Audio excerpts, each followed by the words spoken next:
নরসিংদী বেলাবুতে অবৈধভাবে ভারতীয় জিরা পাচারের সময় বিপুল পরিমাণ জিরাসহ একটি ট্রাক জব্দ করেছে পুলিশ।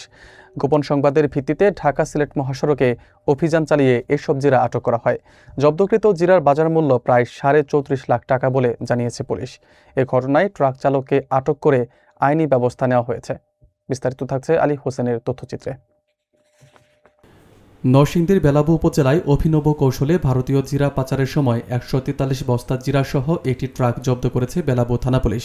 মঙ্গলবার সন্ধ্যা 7টার দিকে গোপন সংবাদের ভিত্তিতে বেলাবু থানা পুলিশের একটি দল ঢাকা-সিলেট মহাসড়কের দড়িকান্দি এলাকায় চেকপোস্ট বসিয়ে অভিযান পরিচালনা করে।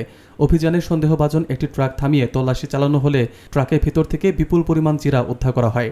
পুলিশ জানায় ট্রাকটিতে মোট 143 বস্তা ভারতীয় জিরা পাওয়া যায়। প্রতিটি বস্তায় 30 কেজি করে মোট জিরা পরিমাণ দাঁড়ায় 4,290 কেজি। বর্তমান বাজার দর অনুযায়ী এসব জিরার আনুমানিক মূল্য প্রায় 34,32,000 টাকা। এ সময় ট্রাকের চালক মুস্তাক আহমেদকে আটক করা হয়, যিনি গাইবান্ধার গোবিন্দপুর থানার কান্দিয়া গ্রামের বাসিন্দা বলে জানা গেছে।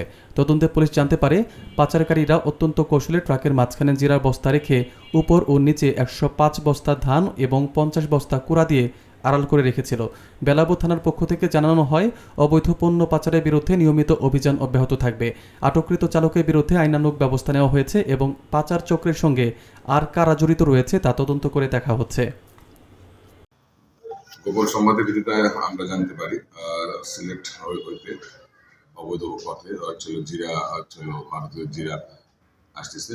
এই খবরের প্রাপ্তির পরে আমাদের একটা বিশেষ টিম বালিচা বাজারে দড়িকান্দি নামক স্থানে অবস্থান নেয় এবং উক্ত ট্রাকটি আসলে তাদের চ্যালেঞ্জ করলে একজন আসামি পালিয়ে যায় এবং একজনকে ধৃত করে।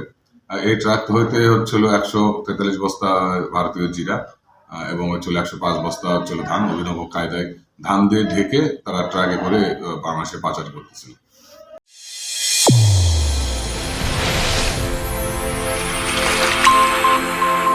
চ্যানেল A1 হৃদয়ের স্পন্দন।